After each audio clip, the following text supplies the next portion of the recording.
चिंतामणि प्रकर सदमसु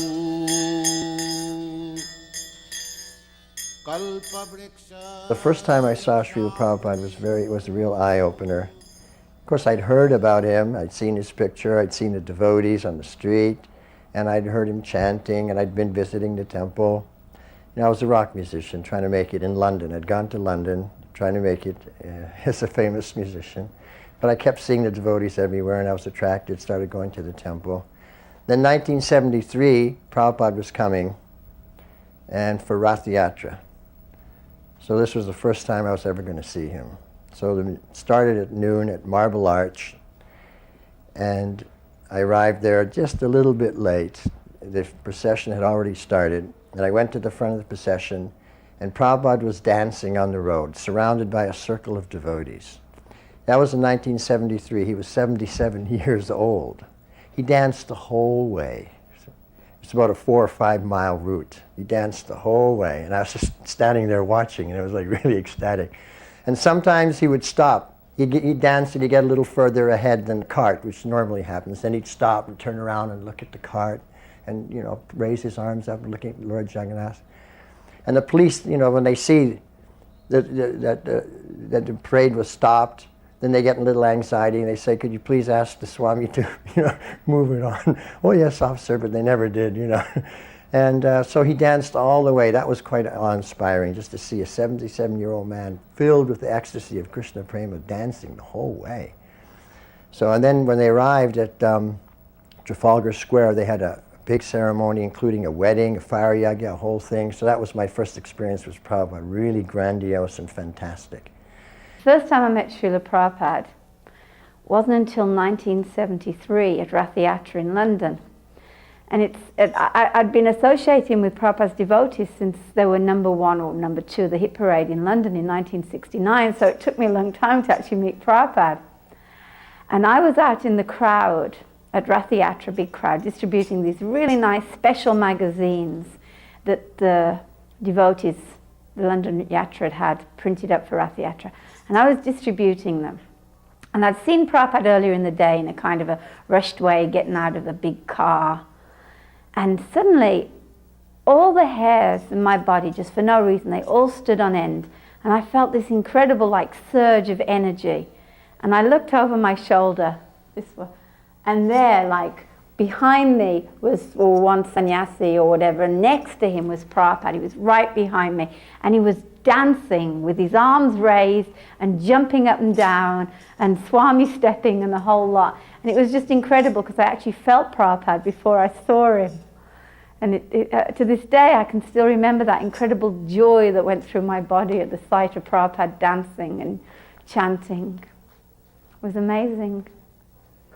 The first time that I saw Prabhupada was a picture of Prabhupada.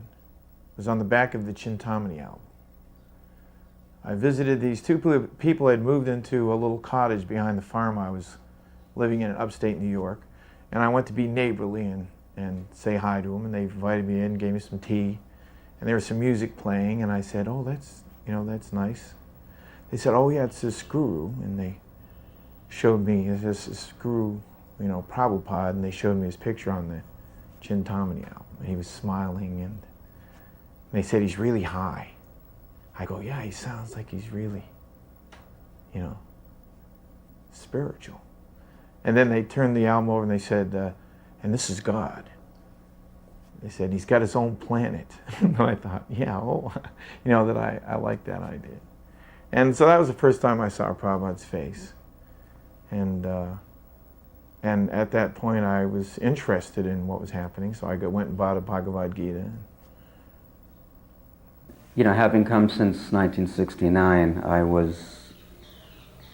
you build up an expectation after hearing 2 years of lectures and coming every so often and seeing pictures and hearing Prabhupada talk.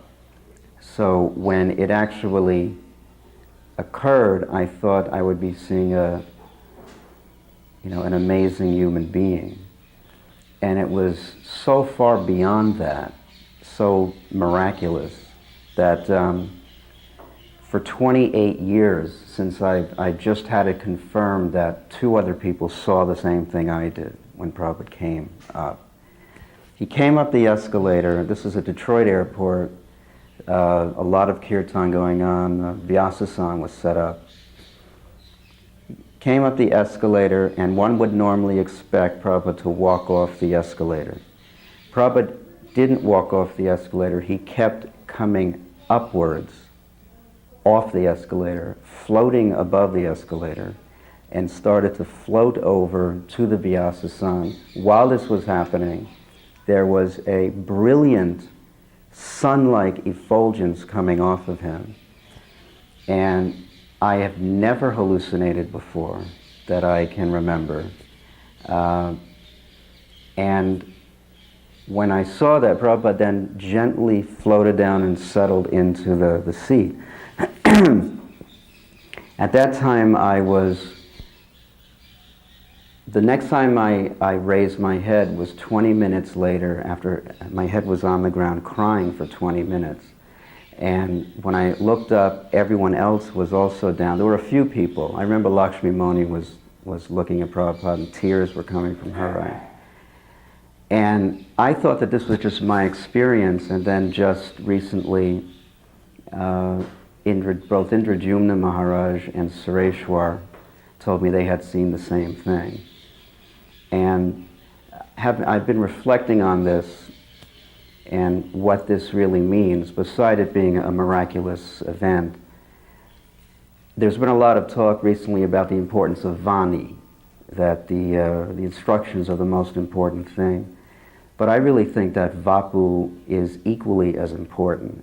And why is because it gives you faith in the Vani. That's why I think these remembrances are important, because for those that did not have the fortune to see Prabhupada, if they can have an understanding that not only was he not just another human being, but he's also not just another pure devotee. He did something that is unique in the history of Vaishnava culture, in the depth of his surrender and where he went around the world. So I think it's very important to have both equally. And if one could not have the fortune to be there, then they can hear about it. Seeing him visually and hearing his voice directly, of course, as I said, I had no doubt. There really weren't any doubts in me. I was very clear that this was a perfect master. Somehow I knew that. And by reading his books in very rudimentary way, following his path. But by seeing him directly, there was a deepening of the conviction that he was, in fact, in harmony with the divine, that he himself was a true saint. I never thought that he was God or a God. I thought he was a saint. And frankly, I always found that more interesting. Because being a person, a man, a human being, a jiva, and yet being so well tuned to the divine, so perfectly tuned, so finely tuned to the divine, that's very inspiring, because it means there's some hope for us. If we see him as a God, just like the Christians, they actually, many of them, give up on any concept of perfection. They even find it repugnant. That cannot be achieved. So they really don't try much. But Srila Prabhupada's, of course, his mission was very clearly to avoid being tagged as a god or as God. Nirvisesa Sunyavadi. This was main part of his mission. Main part of his mission. All the gurus at that time were becoming God. And Srila Prabhupada was very clearly not God, not a god, but a saint. And that was a very real thing for me. To accept someone as a god is a sort of mass hypnosis. It's a sort of a mass agreement to be in some type of delusion. And deep in our heart, we know that. It's kind of a fakery, a great fakery. But to see a real saint, that's a very profound truth. And I remember one day they had a darshan. Everyone was packed into Prabhupada's room. And there were a lot of guests there, and some of them were challenging. And I remember one time they were challenging Prabhupada, and Prabhupada was just sitting there, tolerating it. And I was getting agitated. You know, I was really getting agitated with these people, that they were speaking in a challenging way to Prabhupada. I couldn't control myself. Prabhupada was completely transcendental, but I got upset and I made some comment, real nasty comment to shut them up. I was trying, because I had some feeling for Prabhupada. Prabhupada just looked at me, very grave, didn't do anything. So those were my first experiences with my spiritual master. That was in London. But I was still along here at Hippie, so I don't know what he thought of me, I still wanted to make it as a musician, but I'd always be going to the temple. And I remember one time at Berry Place, I was there for Tulsi Puja, and Peter Sellers came in. And he was very famous at the time, and he came in, pranams like this, and he went down on his knees and bowed down to the deities and everything. There's a lot happening in London in those days. So. Well, I had association with Prabhupada before I took Gayatri, in that I used to clean Prabhupada's rooms. And it's an interesting little observation on how Prabhupada was. That I used to clean Prabhupada's rooms up in Bombay, again, up those 2 flights of stairs, the old quarters. And one day, somehow I mistimed, and I was halfway down the stairs when Prabhupada was coming up the stairs. So I jumped into somebody's kitchen and paid my obeisances. But he stopped and he looked at me and he said, "So, you are chanting Hare Krishna?" And I said, "Yes, Srila Prabhupada." And he said, "Jai." And then off he went up the stairs. It was really cute, because I realized, again, years later, you think about these things, and that's what Prabhupada wanted, just to chant Hare Krishna. And another funny incident, going up those 2 sets of stairs again, was one time, I think it was Bhaktisiddhanta's appearance day, and we'd cooked a big feast for the deities. In those days in Bombay, we cooked a feast on any of the appearances, disappearances. We'd always cook 108 feasts for the deities, for Radharasa Bihari. So we cooked this big feast. So Hamsa Dutta was with Prabhupada, and he said, "Oh, you should show it to Prabhupada." So we can imagine, we got these big lids to those big Indian pots, the big lids, and we put it must have been pretty much all the preparations on. And we carried it across Hare Krishna land, up the stairs, and it all went into Prabhupada's room. And Prabhupada sent us a message. This was Sava Mongol and I did all this carrying up the stairs. And Prabhupada sent us the message, "This movement is nothing without its feasts." So I had gotten my degree in biology from University of Buffalo, and I always wanted to use that. So I wrote to Srila Prabhupada, it must have been 1972 or 73, and said, "Can I come to India and study under your Ayurvedic doctor?" Prabhupada had an Ayurvedic physician in Calcutta, and I wanted to dovetail in that way. So I didn't get an answer, and because Srila Prabhupada was traveling a lot, but I had collected and I came to India, and I went to Delhi and stayed at that temple, and Prabhupada was there. And I remember the first time I brought this up to Prabhupada, Shruti Kirti was massaging Prabhupada on the roof of the Delhi temple. It was a beautiful sunny winter day. And I walked up and I said, "Srila Prabhupada, my name is Satyanarayan Dasa. I wrote you about studying Ayurveda under your..." And he interrupted me and he just went, he said, "Not now." I thought, why don't I just jump off the roof at this point? Because my first real meeting, I guess, I just felt, besides the initiation, and I felt I had displeased him by my very presence. And so I just, okay, Srila Prabhupada. And I said, but I'd like to talk to you about this later. And the later was about 5 months later in Calcutta. And I was ushered into Srila Prabhupada's room by Satsvarup Maharaj. And he kind of said, okay, you can ask him this if you like. It was kind of, he kind of sensed what the answer would be. And it was an incredible vision. When I walked in, Srila Prabhupada was sitting like this, like he used to do behind his desk. And in a very comfortable way, he was gesturing to the devotees present. And the only problem was there were no devotees there. Srila Prabhupada was, he was having a discussion, and I interrupted the discussion. And I have this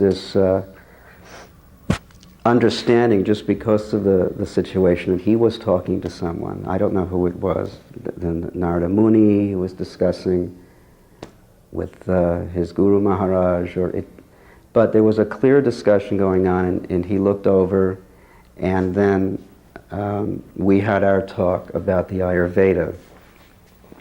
And Prabhupada said, he again interrupted. He said, this is not necessary. He said, whatever medicine that works, use it. He said, Western medicine is very advanced. Western medicine is very advanced. And when he said that, I got the impression that it really didn't matter if I got involved with this or not, or he wasn't impressed with Ayurveda. He said, whatever medicine that works, use it. And he lifted up his book and he said, work with my books. I think it was the Krishna book. He said, just work with my books and be a spiritual physician. Be a spiritual doctor. And, it was such a relief, because I really felt that for some reason, I had to make use of this, educational investment I had made. But there was, I've learned that there's, material education, you can get an impression, or you can get analytical abilities which you can apply in Krishna consciousness. You don't have to use that specific knowledge. So, I was so relieved, and soon after I joined the library party, where I went many places all over India, by Srila Prabhupada's grace, to 14 countries outside of India, hundreds and hundreds of universities. And the feeling was wonderful whenever you'd put a set. I had done single books before, but when you put a whole set, Prabhupada said, it's like installing a deity in the university. It will be there for hundreds of years. And the feeling was very wonderful. Srila Prabhupada had a continence that was very powerful. I remember walking once with him in New York, in Brooklyn, from Henry Street to the old press building, which you may remember. You had to cross the freeway, cross this bridge, and you went into a very bad section of warehouses. And even in the mornings in those warehouses, you would find cars that had been stolen the day before, and they were stripped down. This was the kind of place it was. So one morning we were walking. It was a chilly winter morning. No snow, but chilly. And Srila Prabhupada, of course, had his head slightly tilted up and his cane. And there were 3 or 4 of us. And as he walked past these row houses, in the stoop of the houses, sometimes this is where street people would sleep. Winos and people that have homeless people, they would sleep in these stoops because they were slightly in the ground, They went down to the lower flat. And it was perhaps a little warmer or free from the wind, I don't know. So there were three, it came this one morning that there were three men, they looked like winos. They looked quite tattered and torn and from their face and their clothes, quite beaten by the world. And they were sort of sitting, lying on the stoop. And as we came along on the side of them, they suddenly noticed Srila Prabhupada. And all three of them, without communicating to one another, they just stood up like soldiers, like somebody had pulled them from the nape of the neck. And they just stood up straight in line and like saluting Srila Prabhupada. And they looked at him with awe in their face and their eyes open, and they nodded at him in recognition. And Srila Prabhupada turned and said, Hare Krishna, and marched right by like that. It was quite a surprising thing. But this was how Prabhupada's countenance was, that when he was in a place, people recognized that somebody is here, even they had no idea who he was. I remember in New York, he said, even if a drunk man, I guess somehow we were saying, I guess Prabhupada was in the Bowery area there when he first came. He said, even if a drunk man in the Bowery, he may have said Bowery, I don't remember exactly how he said that. He said, even if he sips wine and he says, oh, Krishna makes the nice taste of this wine. He said, even if he does that, he will achieve perfection eventually, if he has that attitude. So that was, Actually, there's another interesting story in Bombay when I was cleaning Prabhupada's rooms. And I left the light on for him, because Prabhupada was just, a minute away or something, and I put the light on as I left the room so that he wouldn't have to put the light on when he came in the room. And Prabhupada said, who has left the light on? That kind of, I don't know the exact words, but that kind of thing, because he was very concerned about lights being left on and things like that, because he was very concerned about Krishna's money. He didn't like lights. Even though I'd done it as like a service, he didn't want the lights left on. He was perfectly capable of switching a light on. My most intimate association with Srila Prabhupada was in 1976 in November in Vrindavan. I was traveling with the Southeast Asia Library Party, and with Satyanarayan, and we had gone up to Kashmir, which is a Muslim, 90% Muslim district area. And we were going to the colleges there and the libraries and distributing books. So I found one library, an Oriental library, with an old gentleman there, and I was showing him the books, and he said, oh, I think I have these books. I said, no, it's not possible. It's the first time we've come here. He said, let me see. He went back, and he brought out Prabhupada's 3 original Bhagavatams. So I said, that's fantastic. And now we have, you should take all the rest of them. So he took the whole, all the rest, the whole complete set of Bhagavatams, Chaitanya Charitamrita, Gita, Krishna book, everything. So that was really nice. So he said that the author had come there personally. So that was far out. Nobody knew that Prabhupada had gone to Kashmir. So on our way back, driving back through the Himalayas, we passed an apiary where they had beehives and everything. And we were thinking, wow, wouldn't it be great to get Prabhupada some real Himalayan honey. The real thing. So you got a big bottle like that.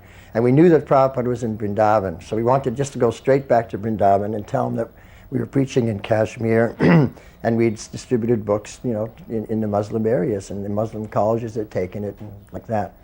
So we arrived in Vrindavan, and Jagadish was Prabhupada's secretary at the time, and he knew me and Satyanarayan from Canada, in Toronto. He knew me, and he knew Satyanarayan from New York. So he said, okay, I'll try and arrange it. And then he came out a few minutes later and says, yes, Prabhupada will see you.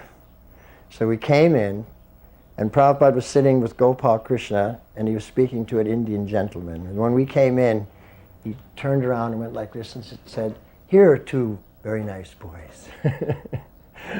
So we came in, and we sat down, and Jagadish introduced us. And Satyanarayan spoke first and explained we'd been in Kashmir, and we preached and everything like this. We were the library party, and he was very pleased. We were distributing his books. And then his eyes opened really wide when he heard we were in Kashmir. He says, Kashmir. I went to Kashmir. And he said, do you remember when you come over the crest of the hill and you see the Kashmir Valley? Yes, Prabhupada, we saw it. And he said, yes, I distributed my books there. So then I spoke up. I said, Srila Prabhupada, I met that gentleman. He took your first 3 volumes. And then I distributed, after that, he took the whole set of your books, standing order. So that was nice to connect with Srila Prabhupada. So he was reminiscing about that. We spoke for about 5-10 minutes. And then what really stuck in my mind was just before we left, he looked me right, he was speaking about preaching and everything, the importance of preaching. Then he looked me right in the eye and he said, so, wherever you go and whoever you meet, just tell them about Krishna.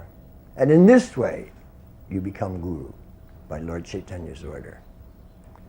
And that really left a big, he was looking right at me. So when I left there, I thought, wow, if I don't tell people about Krishna, I'm in Maya, total Maya. So I thought, this is my mission. And we gave Prabhupada the bottle of honey, which he graciously accepted. And then Palika, who was his cook, she told us later that every morning Prabhupada used to like to have a little bit of that honey with his breakfast. So that was very nice.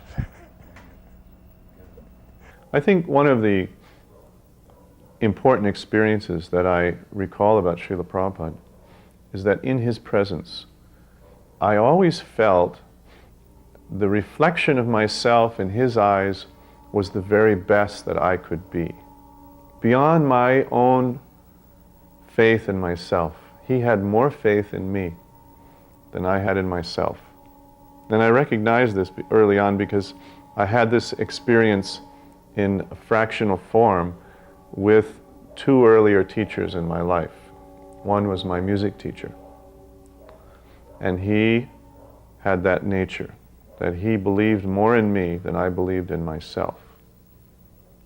Now, Srila Prabhupada, I think this was one of his profound, or not profound, I think this was one of Srila Prabhupada's strong leadership points, is that he saw the best in us. Of course, a person tends to see others related to how they are. A thief will think everyone is trying to cheat him. And Srila Prabhupada, being a saint, he almost naively, and I say that with the deepest respect and affection, almost naively saw in us all good and saintly qualities. He could, of course, realistically observe our faults, and did. But on the overall, we felt in his presence that he saw the very best in us. And we felt also that I don't want to disappoint him. I've never been appreciated like this before, and I'd really hate to disappoint him, because I really like this identity of being a pure spiritual person, a servant of Krishna. So that was a very strong, encouraging thing about Prabhupada, interacting with Prabhupada. So he always treated me as if I was some sort of gentleman, and very polite to me, and very courteous to me, and very concerned about my well-being. And that was very effective to increase my desire to do something special for him and to not disappoint him. One time in New York, we ran out of white flour for the feast, and I had to make samosas. I had already cooked up all the cauliflower and the peas, and we had the filling was all done. And I go to look, and there's no white flour. So I made it with whole wheat flour, which just quite doesn't work, I can't get it to be flaky, but I made them anyways. So the Maha went up to Prabhupada, and Shruti Kirti was Prabhupada's servant at the time. And so I was waiting anxiously in the kitchen, and there was that little stairway in the back that came right from Prabhupada's quarters into the kitchen. And he came back down with a tray of the Maha, And I said, so, what, did he say anything? I said, what did he say about the samosas, He said, well, he took one up and he took a bite of it and he said, Sudam Swami makes nice samosas. And I said, oh, okay, so I said, so that's his cue, who I'm supposed to go talk to if I want to make nice amulets. So it was a nice way of, giving me instruction without criticizing. I remember one time as well, we were in Prabhupada's rooms, because when Prabhupada came to Bombay, which was very regularly, we'd all go to the airport. The whole temple would go to the airport, which was very near to Hare Krishna land. We'd all go and meet him, huge kirtan, all jump in taxis and come back and go up to Prabhupada's room. And one time I was holding Radhakund and Jashamati Nandan's eldest daughter. She was just a baby. And Prabhupada, he knew who was who, because he said to me, where's the mother? He wanted to know where the mother was, and I said, it was cooking. He took an interest, a personal interest in each devotee. Once in Calcutta, I had a little tiff with my wife, and we had the occasion, Srila Prabhupada somehow became aware of it. Not that it was known in the temple, but I think he could see on my face that day that I was a little disturbed, so he probed. And I mentioned this, that we had had a little debate, a little argument. And Srila Prabhupada then was inspired to sort of speak about his family life. And he said to me, my wife was very tolerant. He said that was her great qualification. He said, and to this day, I still regret how much harsh I was. He said, but what can I do? I have a very haughty temper. And he said it with the greatest sincerity and humility. So here's a person feeling regret. Those were his words, quote unquote. A little remorse. Not only the powerful orator, the knower of the supreme truth, the mystery of the Bhagavad, but a person as well who felt sad if he had hurt others, or felt a good laugh when he heard a good joke, or he was a person in every respect, and the most sublime and developed person. I think there was someone at the Bhagavad Dharma lectures that asked the question, it was a guest, and Prabhupada was talking about, he might have mentioned dogs, hogs, camels, and asses at one point, and I think the person said, what's wrong with being a dog? I mean, what's wrong with that? And his mood was so challenging, and Prabhupada said, I bless you. You know, it's like, and I think everyone was kind of shocked, but Prabhupada said, I mean, if that's what you want, you know, it was like, it was terrifying, actually. Because, I mean, as far as we were concerned, that's where he's going, you know. It was always wonderful to travel with Srila Prabhupada in an airplane. And the first time Srila Prabhupada went to Australia to bring the deities there, Vegavan Prabhu was carrying one of the deities with him, with Srila Prabhupada. So they had packed their lunch. So when after the plane had taken off and it was time to take prasadam, they unfolded everything and Prabhupada served out and everyone was taking prasadam. And then when they finished, Prabhupada rinsed his mouth and washed his hands. And then he took out a toothpick and he started doing like this, cleaning his teeth. So Vegavan was thinking, oh, this is what you do. You have to clean your mouth after you eat. So he goes down and in his bag and he pulls out a toothbrush and toothpaste. Prabhupada says, what you were doing? Well, I'm going to brush my teeth, Srila Prabhupada. I'm going to clean my teeth. He says, that you do before you take prasad. After prasad, you use a toothpick. Because those little pieces in your mouth, that's also prasadam. So, ever since then, I always got toothpicks, and I was always picking my teeth. So he said to me, "What is the spelling of your name? Is it Aviram or is it Abhiram?" I said, "Well, Srila Prabhupada, when you initiated me, you wrote Aviram, A-V-H-I. But you always call me by Abhiram." I said, "So, which is it? You say." He said, "No, both are good." I said, "Oh, what does it mean?" He said, Abhiram means without tiresomeness. Aviram means always chanting Ram. So it was a casual, light moment, and I said to Prabhupada in a partly joking mood, "So I should always be chanting Ram, Srila Prabhupada?" Then he went grave, as he often did. Folded his hands across his stomach. He was lying down. "We should always be chanting Ram. It is a nasty world." Well, another interesting thing which shows how personal Srila Prabhupada was is I used to run a Gurukul for local children, poor children, in Bombay. And we used to have rip-roaring kirtans. So one day Prabhupada heard the kirtan. So he asked, "Who's chanting?" So they said, "Oh, there's a Gurukul." So the next day it was decided I should take the children up to meet Prabhupada. So we had a stack of pictures of Radha and Krishna that the children had done.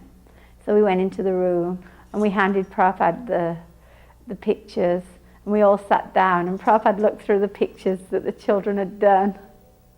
And he kind of, smiled. I think there was some sweets or something given out, something like that. And then, he kind of went, we could go now. But it was so personal that Prabhupada, these little beggar kids, practically speaking, Prabhupada took the time to have them in his room, look at their pictures. It just showed what a magnanimous person Prabhupada is.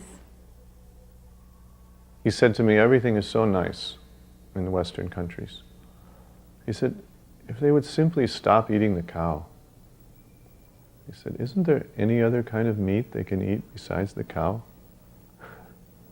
We had the idea of playing songs for Krishna. I was in the road show, and we were playing songs and music and that kind of thing. And it just started off that I found this guitar in the basement of the temple I was in Colombia. And I asked the devotee if it'd be okay if I used it during the kirtans, and he said, "Sure." So I did that. And then while I was up in Detroit, there was a guitar there in the boiler room where the brahmacharis used to sleep. And I was sitting there and I picked it up and I wrote this song, "Krishna is the Supreme Personality of Godhead," which was just quotes from the Bhagavad Gita. And I made a song out of it. And Kirtananda heard it and he really liked it. So when he started doing different lectures, he had me come along and sing the song and then also play while they chanted. And that was kind of the birth of the road show. It started off as a little project like that, and we did that, and it was quite nice. And then later on in Los Angeles, after the road show was dissolved as far as a musical presentation, I got the idea of making a record of devotional tunes to distribute to people, let them hear about Krishna. So Krishna Kanti and I started putting that together, and we came up with a little demo of several songs, And Prabhupada came one day to chant. He was going to do this taping, and so we recorded him, and he was done his recording. And he was getting up to leave, and I was really nervous because I wanted to ask him about these songs. So I went up to him with I had the songs in my hand. And I said, "Prabhupada, I have these songs I want you to hear." And he looked at me, and he grabbed them, and then he sat back down. And then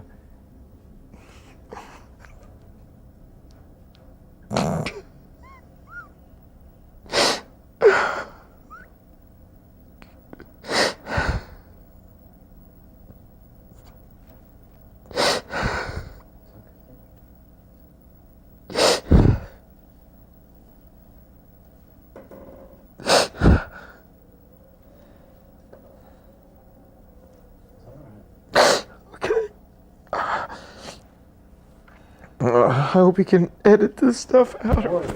Okay. So anyways. Let me tell you, it happens all the time. You're not the first. Okay. But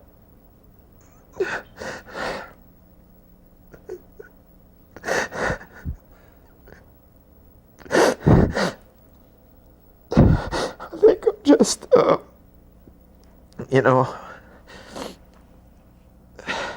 the thing that's, I guess that moves me is that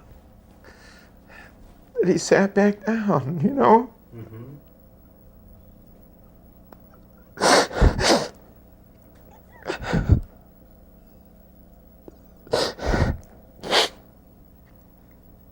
I mean, the fact that he sat back down to listen to what I had to say.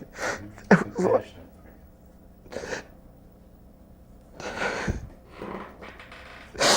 so, I gotta get past that. But yeah, so anyways, at the time, I wasn't crying. I was just, just afraid, probably. But he sat back down. He put the songs on a little thing there. And I have a photograph of myself, shaved up, Somebody, I don't know who took that photo. Maybe Bhargava did. And so anyways, yeah, and he's looking at the lyrics, and I'm sitting there. And so anyways, we played You're Not That Body from Change Your Heart. It was a little different than we ended up on the record, It was... So anyways, so we listened to that, and then we played, what was the other one? Bhagavad Gita. And I think that's what we did. We just kind of did that and went through it, and he sat and he listened, and he seemed to like what he was hearing, And he said, so, something like that. And I said, well, I said, some of the big men don't think this is such a good idea. And he said, sometimes you have to let cows moo. That's what he said, And then he said, do it, it'll be successful. And that's the end of the story. It's just, he gave it a blessing. And so. One time, this is something else, one time he was resting in London, lying on his bed, and I was sitting quietly attending him. Midday, I was chanting silently on my japa beads. This was a normal thing, to watch him, see if he needed anything. And although he appeared to be resting, he just suddenly spoke. With his eyes remaining closed, he said, "The drum should not be louder than the voice." It was completely quiet, peaceful afternoon in the manor, summer afternoon. I didn't know what he was talking about. All the devotees were out on Sankirtan because they were eager to please him, so they were really a big push for Sankirtan. Temple was empty. I listened very carefully, and I heard through the floorboards underneath Prabhupada, the temple room, I could hear arti going on. I ran downstairs. There was one brahmachari on Madanga, one brahmachari on kartals, and one pujari. And they were doing their arti, singing. And Prabhupada just gave that instruction from his nap. The drum should not be louder than the voice. I went preaching with Prabhupada once to Ahmedabad. Yeah, we took little Radha Rasa Bihari, little ones, the deities, we took them with us. That was Radha Krishna. So I don't know whether that's known, but with Prabhupada, we took the Radha Krishna deities to Ahmedabad. He met us in Ahmedabad. He'd come from Mayapur, Vrindavan. He came from Vrindavan, and the Bombay devotees met him in Ahmedabad. And a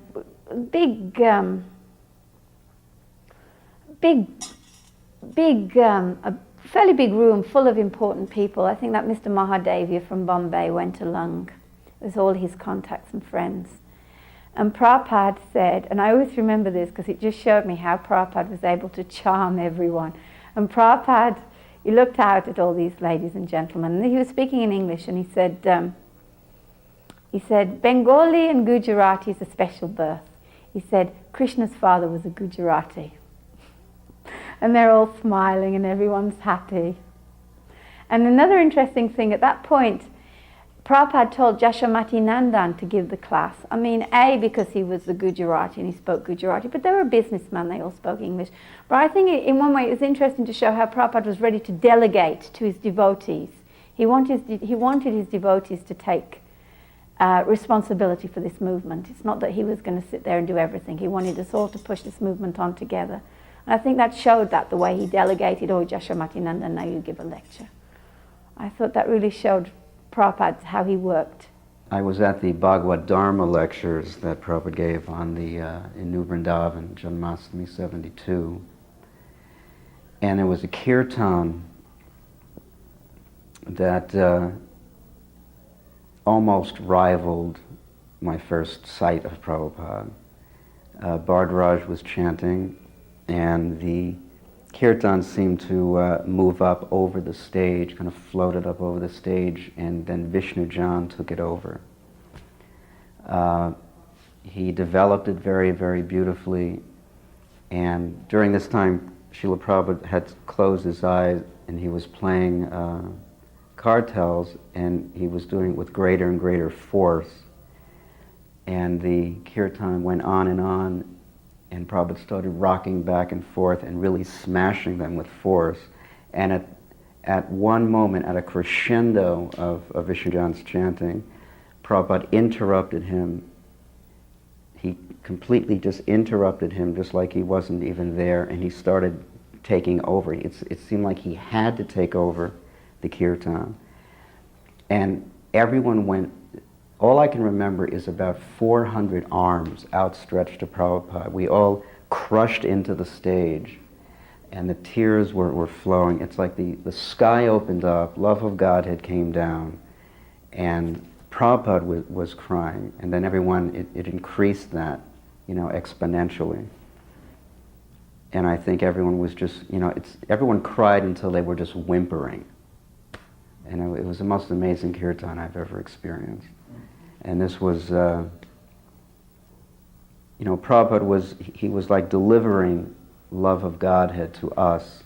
It came through him and he poured it on us. There were a few conversations going on at that time that sort of all converged and expressed this thinking in Prabhupada about Gita Nagari. In one conversation, it happened downstairs in his house in Vrindavan. He was talking about his impending death. And he said, I have no lamentation, in the context of his impending demise, so to speak. I have no lamentation. These are words he would use, death, demise, I'm just paraphrasing him. And naturally he had no lamentation. Sojati, nakanchati. But then he paused after saying, I have no lamentation about my impending death. He said, no, I have a lamentation. And one of us asked, not me, but one of us in the group, 3-4 people were there, you mean because you have not finished Srimad Bhagavatam? Srila Prabhupada said, no. That I have not established Varnashram.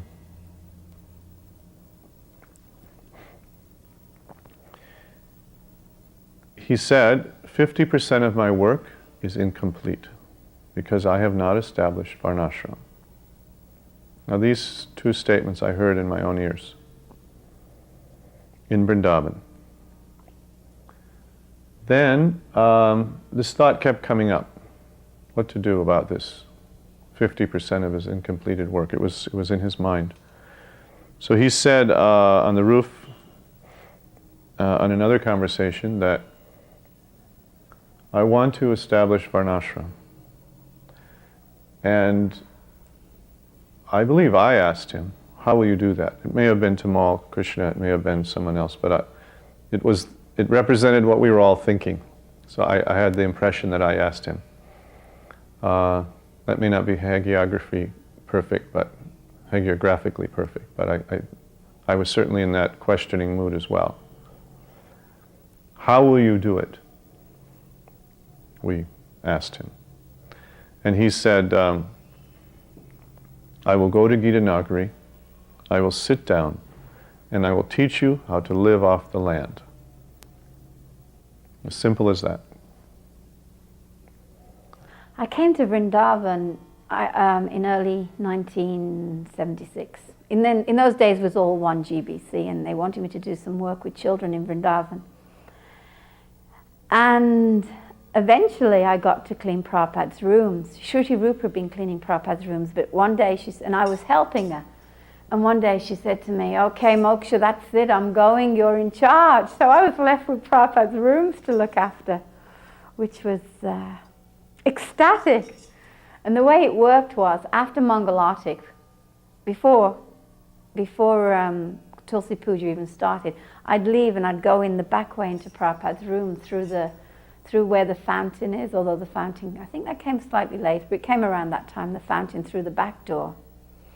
And I'd go into the prasadam room, or the breakfast room, I always called it. And you could see how Prabhupada had walked from his bedroom, the old bedroom, not where the bed is now, obviously, through the prasadam room and into his room, because the doors would all be open. And I'd sneak into Prabhupada's prasadam room, trying to make as little noise as possible, because he'd be sitting right there in his darshan room translating. And I'd slowly, slowly close the doors, trying not to make any noise. But he always looked up, and he'd look up, and I'd, pay my obeisance, close the doors, pay my obeisances, so as not to disturb him. And then I'd start cleaning the back of the house where his bathroom and the toilet was, and his bedroom. So when Shruti left, or even, it might have even been when Shruti was still there, she told me how the Prabhupada was complaining that his marble floor had become stained from the mustard oil, his massages. It looked like the marble stain, but it wasn't, it was actually stains on the marble, and how Prabhupada had complained. So I'd started systematically getting rid of these stains by sprinkling, I don't think you have it in America, in England we have it, it's called like Vim, it's like a white scouring powder. You get it here in India, and I sprinkled it all over the floor.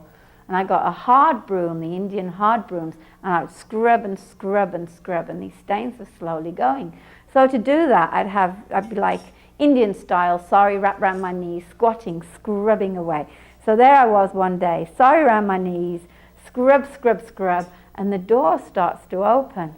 I thought, oh my God, it can't be Prabhupada, no.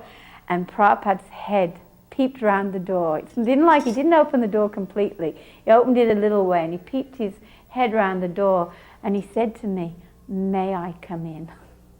Which I thought was such perfect manners, may I come in? Not like, get the hell out of here, you're in my bathroom, but may I come in?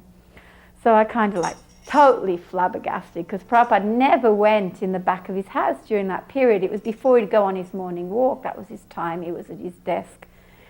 So I said, yes, Prabhupada, of course, Srila Prabhupada, come in, Srila Prabhupada. I remember just kind of babbling like that.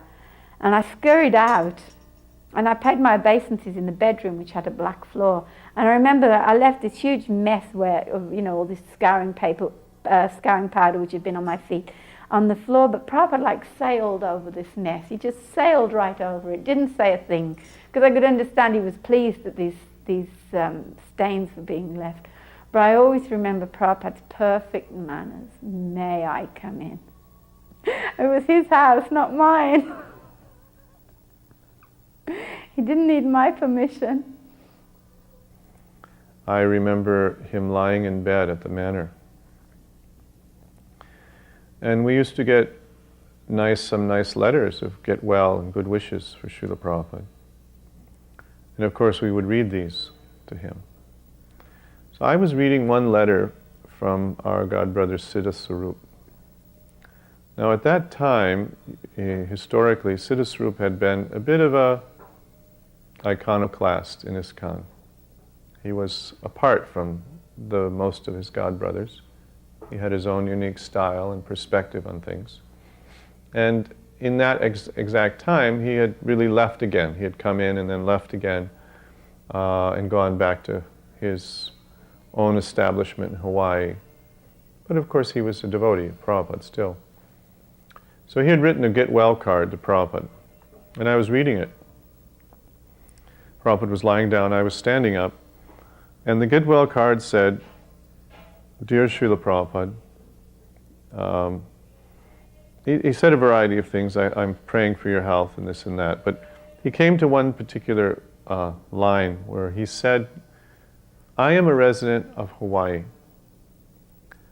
And I hope that if you think of Hawaii sometime, you may also think of me." And I suddenly heard Prabhupada choke up and he burst out. I was looking at the card and I looked up at Prabhupada's face, and in that span of time, the tears had already come down, halfway down his cheeks. So I don't know if they sprayed out or what, or if they were already dripping, but they were clearly down at the level of his nose, the bottom of his nose. And he choked up and he said, "I am always thinking of you. I can never forget." And this was indicative of the way he was at that time. Any nice thought could bring him to tears and to deep appreciation. Once in London, he was lying in his bed midday, apparently napping. And I want to talk about his sleep and I want to talk about his memory, because these are very, very amazing things. But Srila Prabhupada, when he slept, at least in all of my experiences with him, and in those last 6 months, every single day, I observed his sleep, his so-called sleep.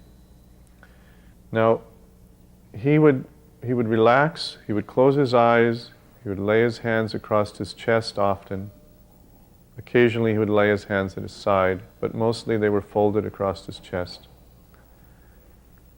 And you never heard him snore, you never saw, his mouth would sometimes relax slightly. So you knew that he had gone into a type of sleep. But when he arose, when he woke, you never saw any grogginess. He was instantly, his eyes would just very calmly open, and he was fully awake, fully alert. There was no sort of intermediate period, which I found very surprising, especially in his condition and how little sleep he was getting. I never saw grogginess in him. And all of the traumas that he underwent physically, the traveling in such bad conditions, after some surgery, I never saw grogginess. Another characteristic about Prabhupada that was very surprising to me was that sometimes he would have a conversation with me, usually a casual conversation about something, and he would stop midway in the conversation. It just wouldn't progress to a conclusion. And he would go quiet. After a while, a new subject, or nothing. A week later, 2 weeks later, I would be with him, and suddenly he would start talking in the middle of a sentence. And at first, my mind thought, well, maybe he's just rattling on. He's become old, But in my heart, I knew that that's not Prabhupada. He wouldn't do that. So I would search my memory. What is he talking about? And I would always remember then that actually this was the conversation we had had 1 week, 2 weeks before. Exactly where it stopped, he again began talking, expecting me that I would remember. For him, there was obviously no space of time in there. And he hadn't forgotten. So at first my mind would doubt his coherency, only to become absolutely amazed at the incredible power of his memory, and that the fact that there was no time in his consciousness. It was not a factor for him. At least it wasn't a limiting factor for him. I would then spend maybe 5-6 hours in a day massaging Prabhupada different times. Always somebody was touching him, on the feet, on the hands, holding his hand, rubbing his arm, rubbing his leg. He did have pain in his legs. One night, Srila Prabhupada did not let everybody, sort of move him and change him. He was comfortable with certain people that handled him in a very matter-of-fact, proper way. Some devotees were very nervous in touching him, and he felt very self-conscious, and he didn't like that. So there were a lot of devotees now around in Vrindavan, so now I was able to actually get some sleep. I could go in the next room and lie down, and I knew that there were at least 6 or 8 people fully awake watching, and they would call me if anything was needed. So one night, I was lying under the fan, it was hot, in Prabhupada's prasadam room there in Vrindavan. I was sleeping, and some devotee came in and roused me and said, Srila Prabhupada's calling for you. So I came in the room, and apparently some sound had been disturbing Prabhupada's sleep. He couldn't sleep. And he had asked the devotees what it was, but they couldn't recognize it. They couldn't hear anything. So he said, call Abhirama. So they called me, I came in. He said, what is that sound? So I listened very carefully, and I could just barely make out in the distance this slight whoa, whoa, whoa, whoa, which was the ceiling fan that I was sleeping under. I said, oh, Prabhupada, that's the ceiling fan I'm sleeping under. I'll turn it off. He said, no, no. He put his hand on my hand. It is for your comfort. I said, Srila Prabhupada, we are here only for your comfort. He said, no, no, no. I said, no, I don't mind, Prabhupada. I'll turn it off. He was very considerate like this. One day, I was cleaning him. Because at this time, he was only lying in bed. So he had to be really cleaned in every way. Changed fully, all his clothes. This became, by this point, this was required now. And I was turning him. We would change the sheets. As you do, you roll the patient on one side and roll up the sheets under him, and then you roll him back across it and pull the sheet out, and then you do the reverse to replace the sheet. So I was in the middle of this operation, moving the sheet out from under him. And on my hand, his head was resting on my arm was under his neck. And he was looking at my face, although I didn't realize it because I was busy cleaning him and changing him around.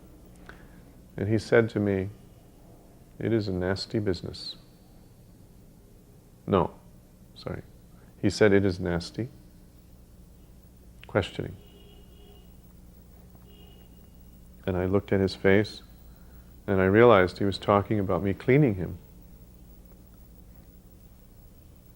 And I said, no, Srila Prabhupada, it's not nasty. He said, you don't mind? I said, no, Srila Prabhupada, I don't mind. I said, if you don't let me serve you, then I will serve Maya. He thought for a moment. He said, that is true.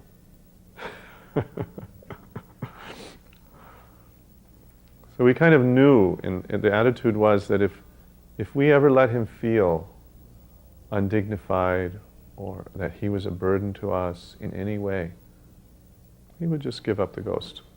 He had no ability to tolerate any kind of dependency or indignity. He was a very noble, dignified man. At every moment, this was an example of that.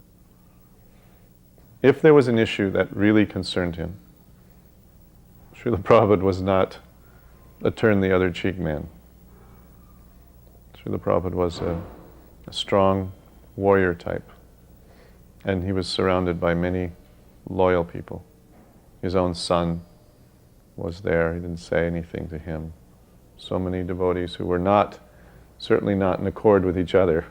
They would love to find a reason to get a favor from Prabhupada and go against the other one. No, it was not a factor enough to enter my diary, even though I was his nurse. And so it came as quite a surprise to me that, this was developed into such an issue. The whole time it was so well known. Every doctor confirmed from even before 1977 that Srila Prabhupada had severe diabetes. As his nurse, I was never bewildered by what his disease was. And Dr. McIrving in London confirmed it. He, in fact, gave a very clear analysis. He said that Srila Prabhupada has had his whole life, obviously, some small urinary tract. The addition of diabetes and swelling from diabetes, this is what Dr. McIrving analyzed, caused further constriction of the urinary tract. So that when Prabhupada passed water, there was a back pressure on his kidneys. He had to push to pass water. That back pressure over the years caused renal damage, kidney damage. The kidney damage meant an increase in uric acid in the body. Increased uric acid in the body means that the digestion becomes very poor, very lethargic, very nauseous sort of feeling in the body, which was exactly Prabhupada's symptoms. Swelling, very, very soft, silky soft skin, feet and hands, but very puffy. I mean, almost, distorted looking, very puffy. You could just squish them like a balloon. Very itchy back. These are all symptoms of diabetes, classic symptoms of diabetes. And Prabhupada's consistent refusal to do anything to take care of it. He wouldn't even avoid sweets. Very stubborn on these things. So it was very obvious what was happening. He was suffering from the complications of acute diabetes and the uric acid poisoning from the kidney damage. Then after that comes, when you're not eating, malnutrition, then the body starts consuming itself and there's a complete collapse, which is, just exact verbatim what happened to Srila Prabhupada. It was very obvious. Certainly there's a mystical level to all of it, as there is to everything in this world, and certainly to a divine person like Prabhupada. But there are also the external, practical realities. I remember one time, I think it was Brahmananda. Brahmananda said to Srila Prabhupada in Vrindavan in these months that I was describing as ill months. He said, Srila Prabhupada, you are a Vaishnava. And as such, you have all the powers of the demigods. And Prabhupada kind of started looking at him curiously, what is this going? Where is this going? And he said, since you have all mystic powers, you don't have to submit to this disease. You can get up and just shake it off. And Prabhupada looked at him with great surprise and he said, that is fanaticism. So Prabhupada was ill. He was very much in a human mode. He was not a god, he was a saint. He was a pure devotee, not Vishnu Tattva. Right? And this was the Leela that Krishna had arranged for him. This was the circumstances that Krishna had put him in, and put us in, for all our benefits, out of his mercy. So I think that's a simple summary of my observation as Prabhupada's nurse. Gargamuni told Srila Prabhupada that two of his men were distributing books. He did, the library parties, all the universities in Indonesia, a Muslim country. And there were other devotees in Muslim countries at that time also. Padmapani and Tribhuvanath were in the Middle East, like that. So then Prabhupada was so pleased that devotees were going to preach in the Muslim countries, and he told Gargamuni, and Gargamuni told us, Prabhupada said, whoever preaches in the Muslim countries, I take the dust from their feet, put it on my head. So when he told us that, we were in ecstasy. So that was really wonderful. And it was actually, after we did, in Indonesia, we were first on the island of Java, and then from there we went to Bali. We did the libraries in Bali. And it was in Bali that I found out that Prabhupada had left the planet. That morning, because everywhere we went to, we'd divide up the colleges. So Satyanarayan went off to his college, and I was ready to go off to my college. But I just thought I'd call into Jakarta. There was one lady there, Arvindakshi Devi. She was acting as our secretary. And so I called in just to find out how things were going. The books were being sent out and this and that, Then she said, have you heard the news? I said, no. What? You didn't know? I didn't know. She said, Prabhupada left the planet. I was shocked. I didn't know. She said, I just heard from the devotees in Singapore. So I hung up the phone. I didn't know what to do. But I thought Prabhupada would want me to go and preach in this college. So I drove up there. It was on the other end of Bali. You have to go all the way through to the other side. It's a small island. So I got there. This was amazing. I arrived in the college, met the librarian, and got the 2 standing orders. And then as I came out, I met, what was his name? He was the Minister of Culture in Jakarta, who we'd met about a month earlier trying to distribute the books to the library in the cultural ministry. I forget his name now. Anyway, he'll come back. So I met him at the college, just walking down the hall. And he said to me, have you heard about your Guru Maharaj? And I said, yes, I did. Thank you. And I was amazed. Even in Bali, in this little village, in this small town, and everybody knew Prabhupada had left the planet. I was amazed. So I drove down to meet Satyanarayan, the other side of the island, and he hadn't heard.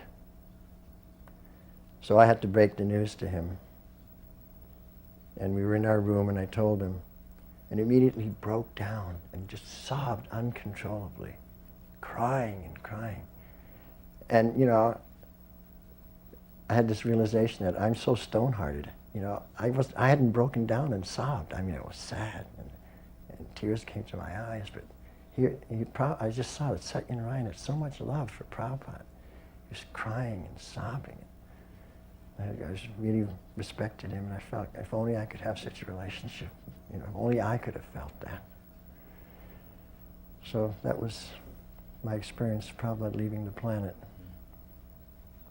So I had sent a telegram to Srila Prabhupada because at that time, a lot of the library men would try to somehow communicate with Prabhupada. We knew he was ill. And of course, it was all done in that military way. Prabhupada's letters are Camp London, Camp Baroda. So I remember sending one telegram, Camp Surabaya, Indonesia. We've just penetrated the interior, and 20 universities have taken, 20 Muslim universities have taken, and that is a Muslim country. And I don't know, it must have crossed in the telegram, Western Union must have crossed because, I guess when he got it, they said they read it, they would read him the telegrams. But then I traveled on for a day or two more, and Srila Prabhupada had already passed away, because when I got to Bali, he had passed away 3 days earlier. But I still felt the exact, precise feeling from doing the universities, that rush of ecstasy that Srila Prabhupada gave when you would put this set of books in the library. And so it's just an illustration that whether we think Prabhupada is here or not, he's here. You know, when we engage in devotional service and kind of do what he wants us to do, we are rewarded with a type of spiritual recognition of what we're doing. And of course, when I got to Bali, then I had my reaction. But Prabhupada is definitely still here with us. I remember Bhagaji and I used to reminisce after the departure of Prabhupada. I spent a lot of time in Vrindavan with Bhagaji. After that, we were kind of consoling each other with memories. And to try to sum up Prabhupada was so difficult. Bhagaji tried it one day. He got excited. We were talking about Prabhupada. And I could see he was trying to he was reaching a crescendo, and he was trying to sum him up. And he just started sort of shaking a little bit, and he said, Prabhupada was Prabhupada. That's all he could say.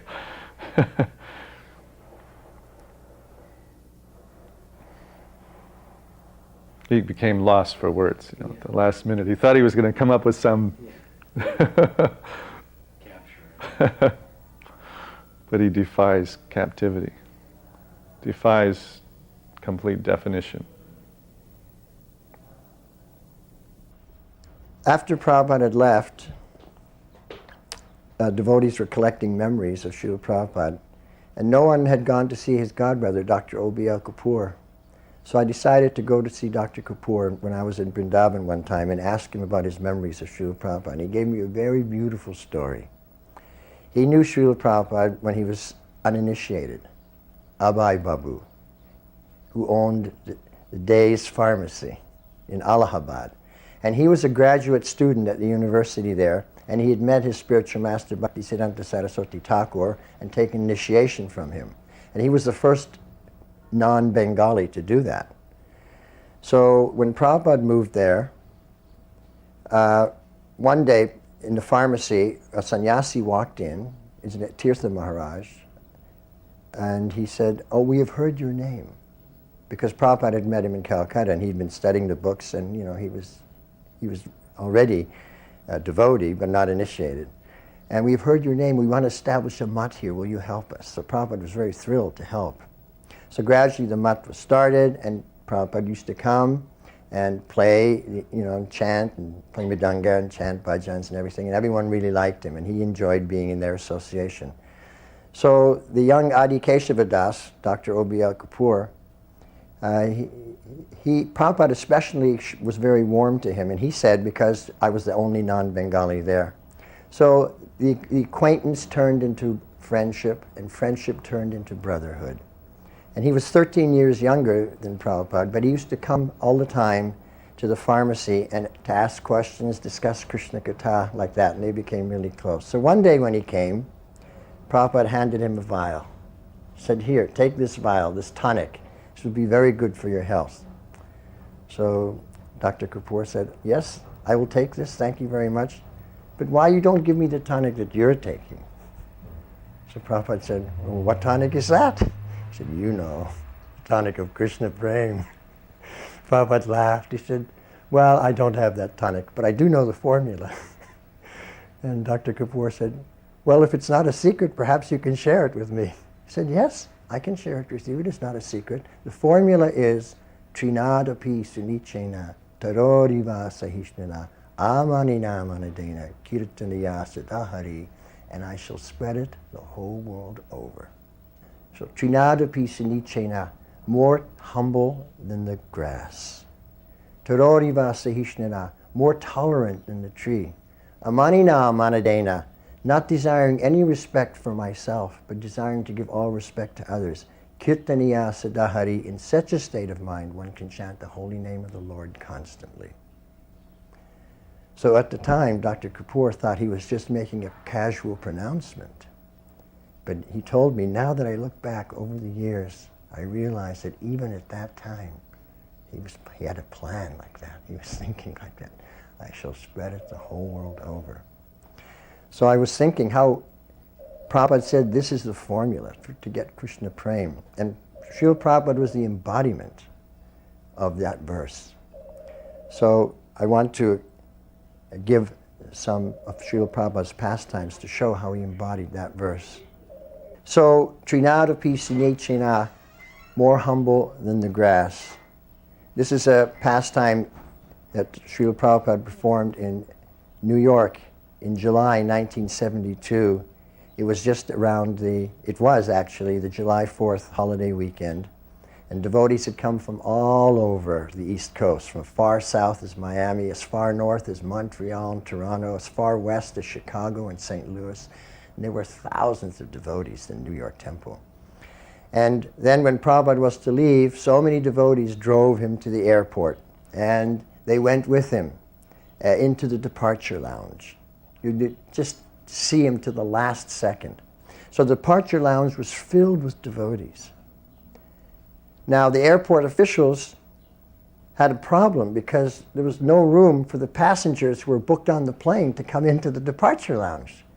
So one of the officials looked around and spotted Rabindra Sarup, who was kind of a tall person, and explained the situation to him and asked him if you could ask your people to kindly leave so that persons who are on the plane can come in to the departure lounge and to board their flight. So he said, okay. He could understood the situation and went and spoke to a couple of devotees, but no one was having any of that. I'm not leaving, no way. Then he realized that he's not going to get anywhere. Now Rupanuga had just taken sannyas in May of that year, so he was a new sannyasi and he was a GBC. So Rabindra approached Rupanuga and explained the situation to Rupanuga and asked him if he could take care of it. So Rupanuga immediately, okay, done. So he got up on one of the chairs and he said, attention all devotees. We now have to leave the departure lounge to make room for the incoming passengers. So all devotees, please get up and leave the departure lounge. No one did anything. Everyone just sat there and looked at him, except for one person, Srila Prabhupada. He got up and started to walk out. And Rupanuga said, no, not you, Srila Prabhupada. He was so humble. When he heard that devotees should get up and leave, he got up to leave. And no one else did. So this is the symptom of humility, more humble than the grass. He was the only humble Vaishnava in that assembly. Taroriva Sihishnuda, more tolerant than the tree. This pastime took place in 1975 when Prabhupada was going for the first time to South Africa after he had been in Kenya. And he was flying on the plane, and on that plane was the South African football team who had just played in Kenya. So they were a rowdy bunch, and they'd won the match, and they were kind of, happy and upbeat. So after the plane took off, the stewardesses came round, they were serving drinks, and these guys were taking their drinks and getting a little high and a little rowdy, lighting up cigarettes. Now, it's a non-smoking cabin that they were in. So Pushta Krishna, who was Prabhupada's secretary, was sitting next to Prabhupada, Pushta Krishna Maharaj at that time. He got a little disturbed. This is not very nice. Why Prabhupada should be subjected to this? So he pressed the call button to call for the stewardess. And she came and he explained very nicely, this is the non-smoking area, and could you please ask them to extinguish their cigarettes? So she agreed. She asked these football players to extinguish their cigarettes, which they did do. Then she left. But after a few minutes, they lit up again because they were really drunk. So now, Pushta Krishna could see that he wasn't going to get anywhere with the stewardess. So he decided he was going to take matters into his own hands. So he got up and he was going to get heavy with these guys. And Srila Prabhupada said, oh, where you were going? She said, well, they're smoking, Srila Prabhupada. Sit down. And then Srila Prabhupada looked him right in the eye and said, what is the difference between us and them if we cannot tolerate? So Prabhupada tolerated the cigarette smoke and the rowdiness and everything. He was undisturbed. And he said, what is the difference between us and them if we cannot tolerate? So the pure devotee, the Vaishnava, he exemplifies this. Taroriva Sahishnira, more tolerant than the tree. And then amanina manadena, not desiring any respect for himself or any honor, but desiring to give all respect and honor to others. So pastime, this was just end of 1975 and 76. I think it was January 76. I had arrived in Bombay December 75. And at that time, the Bombay temple was just a hole in the ground with the foundation. And Prabhupada's rooms at that time was at the back of the property, which are now the BBT building. So Prabhupada had come early January 76, I believe, sometime in January. And he wanted to really get this project moving.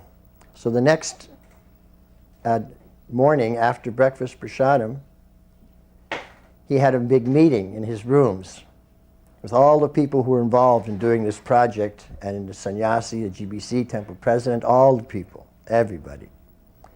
So they're in the room having this big important meeting.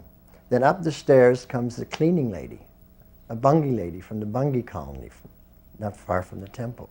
And she has her little balti, the wooden bucket, and her daru, the straw broom, because she comes up every day and cleans the rooms.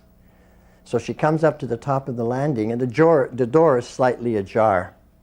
So she looks through and she sees Prabhupada there speaking, and all the devotees and the architects and the contractors and everything. So she can't go in, but she can't not do her service. She can't go down and forget about it, because that 1 rupee feeds her children. She needs it, so she doesn't know what to do. So she's just standing there.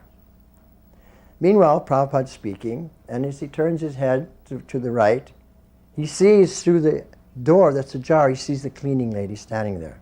So immediately he stops the discussion. He says, now we have to stop. The cleaning lady has come. When it's her time to clean, then she's the authority here. Everyone has their area of authority.